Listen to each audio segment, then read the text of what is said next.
researchers. They are at the forefront, and so it's a great opportunity for all of us in fact, to have them present today. So before I get into this today's agenda, since we have the benefit of the presence of collectors and chief secretaries and districts of police, one issue which has become a little critical in the last 2-3 days is the manufacturing of medicines. There are several states where we have these pharmaceutical industries. I have been in touch with some of the chief secretaries. Home Secretary has been in touch with the states. Himachal Pradesh, Batti, Silvassa, Uttarakhand, Sikkim, and a few others. I think we have made it very clear right from the outset when the lockdown was imposed that the essential commodities, essential supplies, and medicines are without the most important amongst these, food and medicines. Their supply and their manufacturing must be allowed. And most of you have implemented these directions very meticulously. And there have been some problems. I don't blame anyone because lockdown was the most important priority for all of us. But in the process, some of these pharmaceutical units, their working has got disrupted. So I request all of you to please make sure that these units are able to function, they are able to resume their activity, they are able to resume the supply of medicine. So these are required, not just for the COVID-19, but for various other ailments. So there, if we insist on every district requiring a separate permit, or the workers who go there needing a permit every day, that will make life very difficult. So here I, appeal to your good judgment and your wisdom how to put in place a mechanism working with the managers or other heads of these institutions, these organizations, to put in place a system which ensures that the supply of medicines in the days to come doesn't get impacted. It's extremely important. Now, I think we have all seen how this situation is evolving, the COVID-19, and time has come.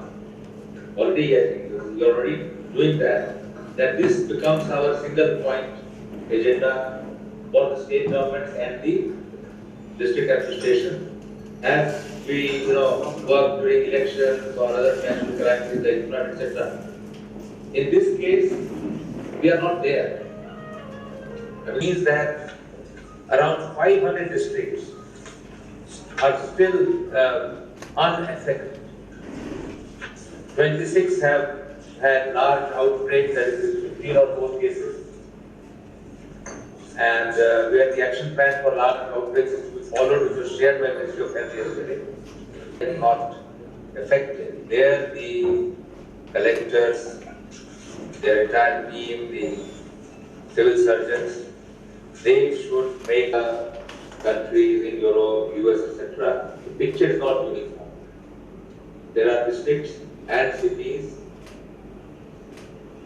which are at increased, but the doubling rate is faster, in some cases much faster than the national average. Now, some of it may be due to the underscores the importance for the districts, the district magistrates, the SPs, CMOs to be alert and enforce the lockdown, make sure that there is no violation. Because this one episode shows that how the national situation, and in fact so many looking at the global scenario, and it continues to remain grim with the number of cases in several countries. We don't want to go down that trajectory, and we have a window of opportunity during the lockdown to enforce social distancing and check the spread of infection. through this lockdown, we have bought ourselves time to ramp up our testing, tracing, tracking, and treatment, and also ramp up our preparedness in terms of hospitals and equipment. Has been regularly sending advices to the states on several aspects, including mobilizing volunteers, mobilizing the NCC cadets, ex-servicemen, voluntary organizations, and the personnel of the Central Armed Police Forces who are retired and who are residing in your districts. They all need to be mobilized, alerted, trained, for which training manuals have been shared by the Ministry of Health. I'm sure that work is being done. Similarly, utilize all of them, you must utilize all of them. And again, not to belabor this point, there was some problem in some of the state collectors, the SPs and the police commissioners. In some places there have been some violations. We keep getting some reports, and a large number of cases have been issued, individuals have been arrested, MHA has been monitoring it. Stringent action should be taken against the persons who do not follow lockdown, and particularly against those who have, defied the law or who have attacked healthcare professionals. That is completely unacceptable. There have been some such incidents. I think there should be very swift and stringent action against such persons. So, and how we implement the containment strategy, on how effectively we enforce social distancing, that will determine whether we will successfully overcome this challenge or not. So otherwise, the problem can become much larger, and it can, frankly speaking, the system got completely overwhelmed. So it is in our collective interest, national interest, that we,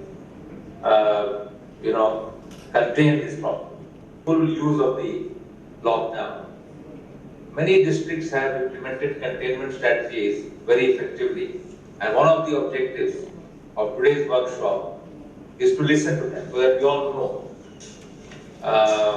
For paucity of time, it will not be possible to give opportunity to everyone to speak.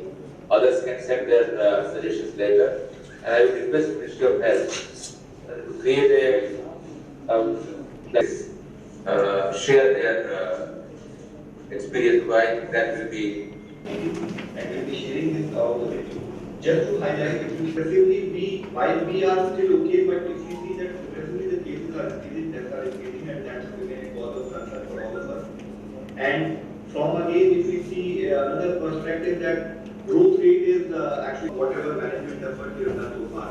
So if we see out of 3,072 confirmed happened, our doubling was happening around 7.4 rate. So just to highlight again, 20%.